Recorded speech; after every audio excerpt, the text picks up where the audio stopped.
Jumpa kembali dengan Bu Lili dalam pelajaran bahasa Indonesia. Nah, siapkan buku kalian. Oke. Nah, mari kita bersama-sama kita mengingat-ingat terakhir apa yang sudah kita pelajari, yaitu tentang unsur intrinsik. Unsur intrinsik itu kemarin sudah Bu Lili menjelaskan, salah satunya adalah tokoh, ya. Tokoh itu adalah pemeran, pelaku. Oke. Nah, kita kesampingkan dulu unsur intrinsik. Yang penting kalian sudah ingat bahwa Bu Lili sudah menjelaskan unsur intrinsik. Oke, anak-anak, kita kembali akan belajar. Mari kita buka bukumu di halaman 102. Nah, 102 itu adalah cergam, ya. Oke, Bu Lili sudah tuliskan di papan tulis arti dari cergam. Cergam itu adalah suatu cerita yang dilengkapi dengan gambar, sehingga boleh kita singkat sebagai cergam adalah cerita bergambar. Nah, cergam singkatannya seperti itu. Apa itu cergam?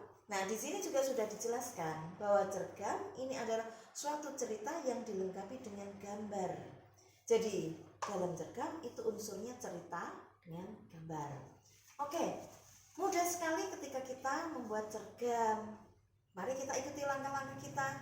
Yang pertama itu adalah menentukan tema atau gagasan cerita. Cerita apa? Ya, cerita yang akan kita buat cergam tadi, ya. Jelas ketika kita mengarang itu kita harus menentukan tema. Itu adalah langkah yang pertama.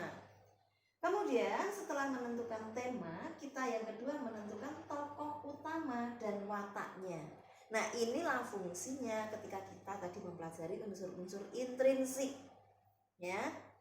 Tokoh utama, kalau ada tokoh utama berarti ada juga tokoh bukan utama, tokoh pembantu, tokoh figuran, ya. Oke. Ini akan kita bahas lebih lanjut. Kemudian langkah pembuatan cergam yang ketiga itu adalah membuat garis-garis besar dari gagasan yang telah dibuat. Kata kuncinya adalah garis-garis besar. Jadi ketika kita membuat gagasan cerita, tema cerita, kemudian kita membuat apa saja yang akan kita ceritakan. Nah, itulah yang disebut sebagai garis-garis besar. Selanjutnya, sesudah menentukan garis-garis besar, kita menentukan gambar. Sebagai contoh, ketika kita akan membuat karangan lingkunganku, ya. Karangan lingkunganku, temanya lingkunganku. Nah, gagasan pada setiap paragraf ini kita akan berbicara misalnya pada paragraf yang pertama, lingkungan tempat tinggalku. Nah, kemudian gagasan yang kedua misalnya ada pohon mangga di halaman rumah. Nah, itu kalian boleh yang pertama itu menggambar garis-garis besarnya tadi.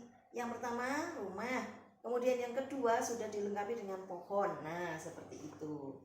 Sesudah itu, ketika sudah membuat gambar dari garis-garis besar, kemudian menguraikan cerita lebih terperinci. Nah, di sini kalian mengembangkan gagasan dan gambar yang sudah kalian buat.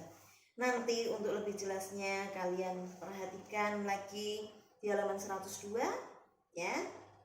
Di sini dituliskan bahwa meskipun gambar dalam sebuah cergam itu hanya ilustrasi, tetapi gambar sangat menentukan suatu cerita menjadi menarik atau tidak.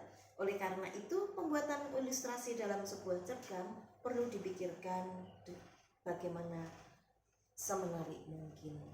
Oke anak-anak, video singkat ini harapan Bu Lili bisa memberi gambaran kepada kalian bagaimana kalian membuat sebuah cergam. Oke, sampai ketemu di lain kesempatan. Terima kasih. Sampai jumpa.